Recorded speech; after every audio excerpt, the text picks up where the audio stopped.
अभी ये डार साहब आए हैं, ये जो जिस दिन से अभी पहला हफ्ते में जब से आए हैं, $350 मिलियन बैंक स्टेट बैंक के रिजर्व्स कम है। तो बैंक के पास अपनी भी डॉलर की होल्डिंग होती है, तो वो जो डॉलर जो फॉरेन एक्सचेंज में नफा है, जो उनकी अपनी जाती मालियत के डॉलर है, उसकी भी कीमत बढ़ गई, उसकी वजह से प्रॉफिट है। तो ये सिर्फ मलबा नाअहली, और अगर इतना बड़ा काम किया है उन्होंने कोई गैर कानूनी, तो फिर सजाएं क्यों नहीं दे रहे? अखबारों में बड़े बड़ी हेडलाइंस मार देते हैं और बेवकूफ बनाते हैं, अपनी नाअहली छुपाने के लिए कभी स्टैंडिंग कमेटी पे खड़ा कर देते हैं। अस्सलाम वालेकुम नाज़रीन, आप सियासत और पीके देख रहे हैं। सोहराब बरकत आपसे मुखातिब है। कौमी असम्बली की committee on finance and revenue में इस बात का इंकशाफ किया गया है कि पाकिस्तान के अंदर जो डॉलर की जो प्राइसेस और रुपी डिप्रिशिएट हुआ, रुपए की जो कीमत में कदर में कमी हुई, उसकी वजह से कुछ बैंकों ने तकरीबन 27 अरब 70 करोड़ रुपए का प्रॉफिट कमाया है। माहिर इकोनॉमिस्ट माहिर मौशियत मुजम्मिल असलम साहब हमारे साथ मौजूद है। मुजम्मिल साहब अस्सलाम वालेकुम। सर, ये बड़ी अलार्मिंग एक स्टोरी सामने आई है और ये कौमी असम्बली की फाइनेंस एंड रेवेन्यू की जो स्टैंडिंग कमेटी है, वहां से मंजर आम पर आई है। 8 बैंक इसमें इन्वॉल्व है। ये सारा मामला क्या है? देखिए, मेरा अपना ख्याल ये है कि ये जो बैंकों पे मलबा डाला जा रहा है, ठीक है, वो एक उनका काम है, जो है डॉलर का लेन देन करना। मेरा अपना ख्याल ये है कि अगर पाकिस्तान के बैंकिंग सिस्टम ताउन नहीं करते स्टेट बैंक से और हुकूमत से, तो रुपए की कदर कहीं ज्यादा आगे चली जाती, गिर जाती। उसकी छोटी सी मिसाल देता हूँ आपको। आपका और मेरा जो डॉलर अगर हमने रखा हुआ है बैंक में, तो वो बैंक के पास है, ठीक है, और उनके पास 6 से $6.5 अरब बैंक के पास लोगों का डॉलर में डिपॉजिट पड़ा था। वो डॉलर का जो डिपॉजिट है, वो जो है बैंक आगे हुकूमत को दे देती है कर्ज के शक्ल में। और कभी कभार जब हुकूमत के पास पैसे कम होते हैं, तो बैंक उनको जो है सपोर्ट करने के लिए भी दे देते हैं। तो अब सबसे पहली बात तो ये कि $6 अरब, मैंने आपको एक फिगर दिया था, ठीक है, $6 अरब अगर 10 रुपए अगर रुपए की कदर गिरती है, तो वो बनता है 60 अरब रुपए, ठीक है। ये तो 50 रुपए गिरी है डॉलर की कीमत। तो अगर 50 रुपए को $6 अरब से मल्टीप्लाई करो, तो ये 300 अरब रुपए बनता है। तो अगर 300 अरब रुपए जो है, और आप मुझे बता रहे हैं हिसाब दे रहे 27 अरब रुपए इन्होंने मुनाफा, ठीक है, तो बैंक के पास अपनी भी डॉलर की होल्डिंग होती है, तो वो जो डॉलर जो फॉरेन एक्सचेंज में नफा है, जो उनकी अपनी जाती मालियत के डॉलर है, उसकी भी कीमत बढ़ गई, उसकी वजह से प्रॉफिट है। तो ये सिर्फ मलबा नाअहली, और अगर इतना बड़ा काम किया है उन्होंने कोई गैर कानूनी, तो फिर सजाएं क्यों नहीं दे रहे? उनको जुर्माना क्यों नहीं लगा रहे अभी तक? और आप जब देखिएगा जुर्माना लगेगा 5 करोड़, 10 करोड़, 1 करोड़, 2.5 करोड़, तो ये सिर्फ एक, जिसे कहते हैं ना, दायरे के गिर्द घुमा रहे हैं। और वो बैंक्स बेचारे जो हैं, क्योंकि असल में हमारे पाकिस्तान में ज्यादातर लोग मईशत को समझते नहीं। थोड़ा सा मुख्तसरन आप पहले समझाएं, मुल्क के अंदर डॉलर आता कहां से और बैंकों के पास ये डॉलर किस तरह मौजूद है? देखिए, बैंकों के पास तो डॉलर इस तरह मौजूद है ना कि आप गए, मैं गया, अगर मेरे पास रुपए में खाता खुला हुआ, बैंक यानी अकाउंट खुला हुआ, तो हम रुपए जमा करा देते हैं। अगर डॉलर अकाउंट है तो डॉलर अकाउंट में डॉलर जमा करा देते हैं। इसी तरह कंपनियों के भी अकाउंट होते हैं, डॉलर अकाउंट, रुपी अकाउंट, ठीक है। तो ये इस तरह जो है, एक तो हम आम पाकिस्तानी जो रोजाना बैंकिंग करते हैं वो पैसा जमा कराते हैं, उसके बाद जो है डॉलर बाहर से तरसील जो आती है, रेमिटेंस जो आती है, यानी कि अगर कोई हमारा रिश्तेदार बाहर है या कोई बाहर काम कर रहा है ओवरसीज पाकिस्तानी, वो अपनी फैमिली को पैसे रेमिटेंस भेजता है, तो वो बैंक के पास डॉलर की शक्ल में आती है। अब उसके पास चॉइस होती है, वो अपने डॉलर में ही बाहर निकाल ले डॉलर अकाउंट से, या वो रुपयों में कन्वर्ट करा दे। एक डॉलर की सोच होती है। फिर एक जो है हम बरामदाज जो करते हैं, ये जो एक्सपोर्टर्स होते हैं, एक्सपोर्टर्स के पास डॉलर निकालने की चॉइस नहीं होती, उसने बैंक के आगे सरेंडर कर देता था और उस दिन का उसको एक्सचेंज रेट मिलता है। तो वो जो बैंक के पास डॉलर आते हैं, बैंक उससे जो अपनी बरामदाज जो बाहर से जो माल मंगा रहा होता है उसको देती है। तो बैंक का जो है एक बहुत बड़ा कारोबार है। और आपको एक छोटा सा फिगर दे देता हूं, और औसतन पाकिस्तान में $9 अरब की तिजारत और $3 अरब की रेमिटेंस, $12 अरब का टर्नओवर होता है बैंकों में, डॉलर का लेन देन होता है, 12 अरब डॉलर। ठीक है जी। अभी आपने एक बात की, 27 अरब रुपए प्रॉफिट, पता नहीं वो भी कितने महीनों का, 2 महीने का, 4 महीने, 3 महीने। अगर 12 अरब डॉलर की ट्रांजेक्शन में 3 महीनों का, अगर 1 रुपया अगर वो डॉलर के पीछे कमाए ना, 1 रुपये से, तो 12 अरब रुपए बनते हैं। ठीक है, महीने के, तो 3 महीने के 36 अरब। तो इन्होंने 1 रुपये भी जो है ना नहीं कमाया 225-240 रुपए के डॉलर में। 1 रुपया भी अगर नहीं कमाएंगे तो वो फिर वो जाएंगे किधर।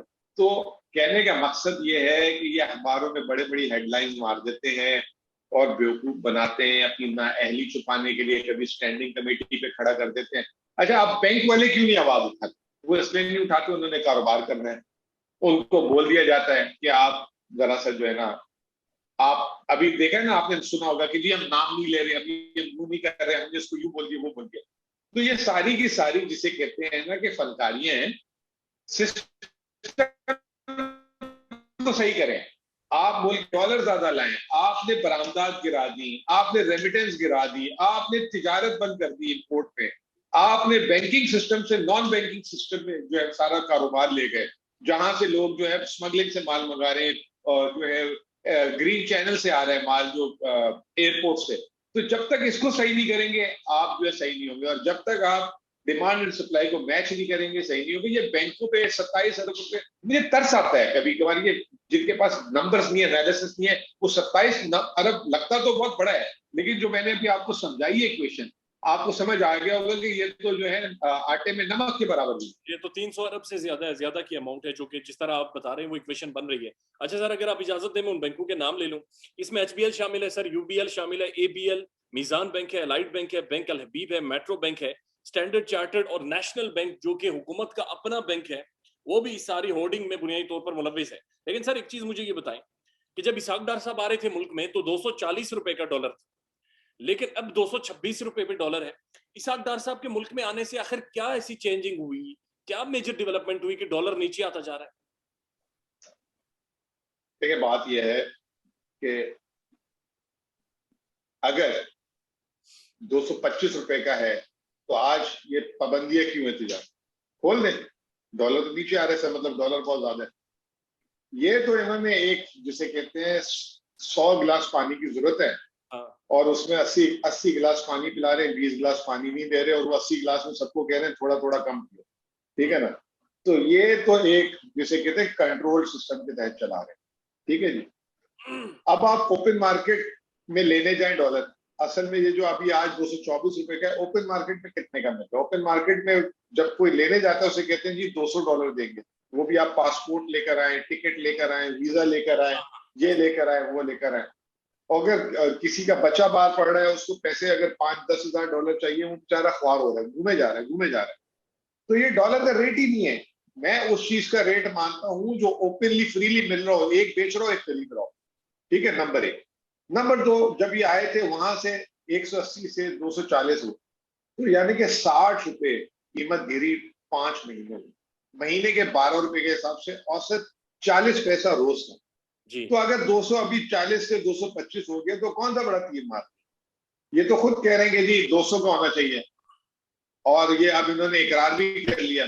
पहले हम कहते थे कि भाई जब हम 175-80 का कर रहे, मतलब हमारी हुकूमत में था, तो इनको महंगा लगता था। अब डार साहब कह रहे हैं रुपए की कीमत 200 की होनी चाहिए, यानी कि हम बड़ा अच्छा काम कर रहे थे ना, मैनेज कर रहे थे। और हमने तो कोई पाबंदी नहीं लगाई हुई थी, हमने कोई तिजारत नहीं बंद की हुई थी, हमारी तो एक्सपोर्ट्स भी बढ़ रही थी, हमें रेमिटेंस भी आ रही थी, हमें रोशन डिजिटल से ही पैसे आ रहे थे, हम कर्ज भी उतार रहे थे, IMF के साहब के सामने अलग रुकी हुई थी। वो तमाम चीजों के बावजूद, और हम जो है रुपए को कंट्रोल भी नहीं कर रहे थे मार्केट में डॉलर फेंक के। इन्होंने तो 2-3 दफा ये हरकत की है। अभी ये डार साहब आए हैं, ये जो जिस दिन से अभी पहला महीना, पहला हफ्ते में जब से ये आए हैं, $350 मिलियन बैंक स्टेट बैंक के रिजर्व कम हुए। अभी इन्होंने तो ये कह दिया हमने कर्ज उतारा है। अब हमें क्या पता कर्ज उतारा है या उसको डॉलर को मार्केट में फेंक के रुपए की कदर को जो मैनेज करने की कोशिश कर रहे हैं, वी डोंट नो। तो डार साहब के ऊपर सर ये भी इल्जाम हैं कि वो फिगर फजिंग बहुत ज्यादा करते हैं, यानी अल्फाज का, डिजिट्स का गोरख धंधा उन्हें चलाना बड़े अच्छे से आता है पाकिस्तान में।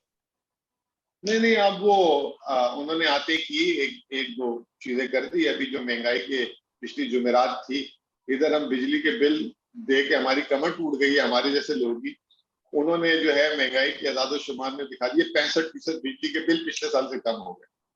तो वो उससे जो है महंगाई के जो है मैंने नंबर नीचे करने की कोशिश की है। तो वो अखबारों में भी आ गया है, सोशल मीडिया में भी आ गया है, टीवी आपको पता है थोड़ा सा आजकल मसलियत पे चल रहा है। लेकिन आप अगर शर्म, आप किसी को शर्म ही नहीं है तो क्या करें, वो तो ये काम करता रहेगा।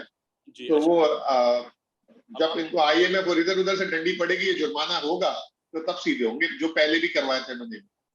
सर, जो एप्टेमा है, पाकिस्तान टेक्सटाइल मिल्स एसोसिएशन है, या दुनिया भर में अगर आप टेक्सटाइल के एक्सपोर्ट देखें तो बांग्लादेश ने जो हमें एक्सपोर्ट में पीछे छोड़ा उसकी वजह टेक्सटाइल थी। $30 बिलियन की एक्सपोर्ट कर रहे थे गालिबन, अगर मेरे फिगर्स ठीक हैं, सिर्फ टेक्सटाइल की।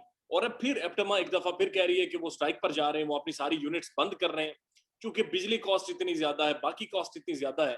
ये चीजें आपके दौर में तो नहीं थी? नहीं, एप्टमा से हमारी भी देखें, to be fair with this government also, एप्टा से हमारी भी गर्मी सर्दी चलती थी। हम उनको मैनेज करते थे। हमने भी उनको सस्ती बिजली दी है, हमने उनको सस्ती गैस दी है, हमने उनको सस्ते कर्जे दिए। उसके अगेंस्ट उनसे कमिटमेंट लेते थे, आप इतनी बरामदात बढ़ाएं ताकि, और उन्होंने वो करके दिखाया, ठीक है ना। लेकिन एप्टमा को भी मैं जरा से ये कहूंगा कि जब आलमी मार्केट में जिस तरह कीमतें हैं, वो एक जगह पे वो तो फिक्स हो गए कि हमें चाहे आप 100 रुपए की चीज लाए, हमें 20 रुपए की देनी है, हमें नहीं पता। तो उस पे जो है, लेकिन अब ये हुकूमत आई है और डार साहब ने उनकी एकदम ही सारी मुराद बंद कर दी है, तो वो भी हम अफोर्ड नहीं कर सकते, क्योंकि अगर ओवरनाइट आप ये करेंगे तो धंधा बंद हो जाएगा और डॉलर आना और चैलेंजिंग हो जाएंगे। तो डार साहब भी जो है डंडा लेके पीछे पीछे निकल आए हैं। कभी उनको कहते हैं डॉलर सरेंडर करो, चले बहुत अच्छी बात है, डॉलर सरेंडर कराएं उनसे, लेकिन ये चीजें फेज आउट करने वाली, आहिस्ता आहिस्ता उनके साथ बैठे नेगोशिएट करें। लेकिन एप्टमा को भी अपने रवैये में नरमी लानी पड़ेगी। एक आपको मजे की बात बता दूं, आज एप्टमा ने एक इश्तिहार लगाना था इसी सिलसिले में अखबारों में, उधर जो है हुकूमत ने उनको नहीं लगाने दिया और उस स्पेस पे अखबारों को हुकूमत ने अपना ऐड कर दिया। तो यानी कि हाँ, खबर ही ना बने, निकले ही ना, ये कारखाने बंद हो रहे हैं, ये स्ट्राइक हो रही है, ये चीजें हो रही है। तो ये मैंने पहली दफा देखा बाय, टीवी तक तो खबर रुकवा देते थे, अखबारों में खबर नहीं है, इश्तिहार को भी रुकवा दिया। अच्छा सर, मुजम्मिल साहब मुझे ये बताएं कि अब स्टेट बैंक ऑफ पाकिस्तान ये कह रहा है कि उन्होंने बाकायदा से इंक्वायरी बिठा दी है उन तमाम बैंक्स के ऊपर जिन्होंने मुबैना तौर पर ये सारा प्रॉफिट एक गलत तरीके से चीजों को आगे पीछे करके कमाया है। इस इंक्वायरी का कोई रिजल्ट निकलेगा? ये जो इतनी बड़ी अमाउंट 300 से ज्यादा अरब रुपए आप बता रहे हैं, ये किस तरफ गए और इसकी वजह से जो महंगाई हुई उसका सद्भाव किस तरह से हो? देखिए, बात ये है कि मैं किसी को प्रोटेक्ट करने के लिए आपसे बात नहीं कर रहा। हो सकता है कि ये जो 27 अरब में उसका 10%, 20% कुछ जो है किसी ने ज्यादती भी कर दी हो, ठीक है ना।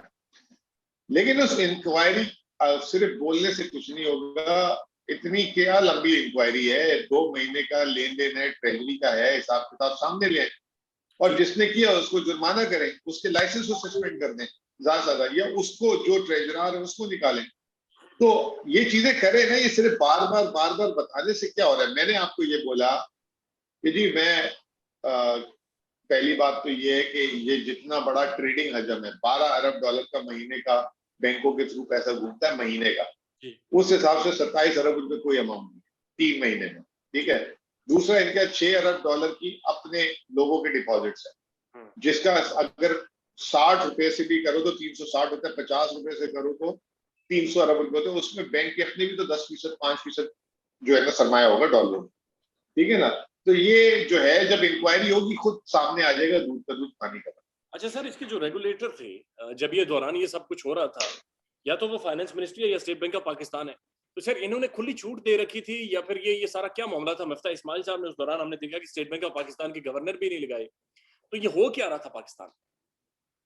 पहली बात तो ये कि एक्सचेंज कंपनीज और बैंकों का रेगुलेटर स्टेट बैंक है, मिनिस्ट्री ऑफ फाइनेंस, ठीक है ना। और मिनिस्ट्री ऑफ फाइनेंस के पास पावर है कि स्टेट बैंक का गवर्नर अब वो भी नहीं लगा सकते, अब वो जो है वजीर आजम लगाए, ठीक है ना। जो इमरान खान ने चेंज किया था, 3 नाम जाएंगे, वजीर आजम उसमें सेलेक्ट करेंगे और वो लगा देंगे। अब ये 5 मई 2022 में रजा बाकिर जो है उनका टर्म खत्म हुआ, और ये दूसरे जो नए गवर्नर आए, ये कम से कम ये सितंबर के फर्स्ट वीक में आए हैं। तो ये तकरीबन 4 महीने या 4.5 महीने बाद आए। उसमें कहते हैं इख्तलाफ था जरदारी साहब का, जो पीडीएम के पार्टीज का, नून लीग के अंदर जो है मिर्जा साहब कुछ किसी और को चाह रहे थे, वो किसी और को चाह रहे थे। तो गवर्नर जब चला गया रजा बाकिर, तो वो उसी दौरान आईएमएफ से भी इन्हें डील करनी थी, तो वहां पे भी एक खला आ गया। वो लंबा भी हो गया, आपके सामने है, वो अगस्त के आखिर में जाके खत्म हुई बात। तो वो तमाम अनसर्टेनिटीज, उसका लगाना नहीं, फिर आईएमएफ प्रोग्राम में डिले उस वजह से होना, फिर पॉलिसीज को सही तरीके से वो नहीं करना, क्योंकि आईएमएफ 3 लोगों से नेगोशिएट करता है, एक पावर मिनिस्ट्री से, एक मिनिस्ट्री ऑफ फाइनेंस से, और एक स्टेट बैंक से। जी। तो स्टेट बैंक का जब गवर्नर ही ना हो और उसका जो एक कायम मकाम गवर्नर आईएमएफ से डील कर रहा हो, तो आई एम श्योर कि ट्रस्ट लेवल वो वैसे नहीं होते। और फिर जब हुकूमत अपॉइंट नहीं कर रही थी, अब डार साहब आए हैं, जो स्टेट बैंक को खुद मुख्तारी मिली है, वो कोशिश कर रहे हैं कि वो उसी तरीके से स्टेट बैंक के ऊपर बैठ जाए जैसे वो पहले 5 साल बैठे रहे, हाँ, पिछली हुकूमत। तो वो काफी जोर लगा रहे हैं, इधर उधर कर रहे हैं, रोजाना गवर्नर साहब को बुला लेते हैं। मेरा अपना ख्याल ये है कि जब कोई गवर्नर पहुंचता है, लग जाता है, तो वो एक अच्छा खासा कॉम्पिटेंट आदमी होता है और वो सर्विस पे होता है। बल्कि ये जो फाइनेंस मिनिस्टर वगैरह होते हैं, ये तो फिर पॉलिटिकल अपॉइंटीज होते हैं, तो वो एक अपने काम को बड़ा अच्छा समझते हैं। आप उनको उनका काम करने दें प्रोफेशनली, बजाय ये कि आप उनके काम में बीच में घुसें और उनको जो है रोजाना आके माइक्रो। सर वन लास्ट, डार साहब क्या डॉलर को 200 से ज्यादा नीचे लेकर आएंगे? देखिए, वो शौक तो कर लें पूरा, और उन्होंने पहले भी एक दफा किया था, और अगर वो इस तरह का कोई शौक पूरा करना चाह रहे हैं, तो अल्लाह आपका भला करे। आप सर के दर्द को बचाने के चक्कर में जो है ना, जिस्म में जो है ना क्लॉट्स पैदा करना चाह रहे हैं एक गोली से। 2017-18 में भी यही काम किया था, जिसको 4 साल लगते थे मैनेज करते हुए। हाँ। अभी तो कुशन भी बहुत कम है, और इनको समझदारी से काम लेना चाहिए। इनको चाहिए कि बरामदात बढ़ाएं, डॉलर फ्लोस को सही करें, और ऑर्गेनिक तरीके से आने दें। ये इसको पकड़ उसको पकड़, ये उससे। जमील साहब, बहुत शुक्रिया सर टाइम देने के लिए। Thank you so much.